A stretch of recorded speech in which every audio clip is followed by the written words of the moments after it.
आम्ही आलेलो आहे गावी आणि आमच्या गावाकडे असा भरपूर असा पाऊस झालेला आहे. म्हटलं आता पाऊस झालं तर काहीतरी गरमागरम झालंच पाहिजे.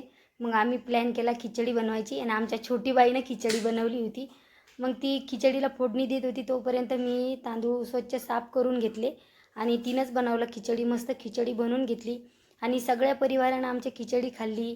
मस्त लोणचं होतं, कांदा, लिंबू सगळ्यांनी खिचडी खाऊन घेतली. खिचडी खाऊन झाल्याच्या नंतर थोडा वेळ होता. आता कसं पेरणीचे दिवस जवळ आले तर मग आमच्या घरात होते सोयाबीनचं बी. मग आम्ही दोघ्या जावानं साफ केलं. त्याच्यामधलं दगडं बिगडं सगळ्या काड्या काढून घेतल्या, व्यवस्थित साफ करून घेतलं. थोडं साफ करून झाल्याच्या नंतर आता जेवण केलं होतं. भरपूर सारे असे भांडे पडले होते. म्हटलं ते पण असे सगळे पटापट मी असे घासून घेतले. म्हटलं पाणी यायच्या अगोदर खाली तर सगळं पाऊसच होता. मग ओट्यावरच मी सगळे भांडे व्यवस्थित साफ करून घेतले.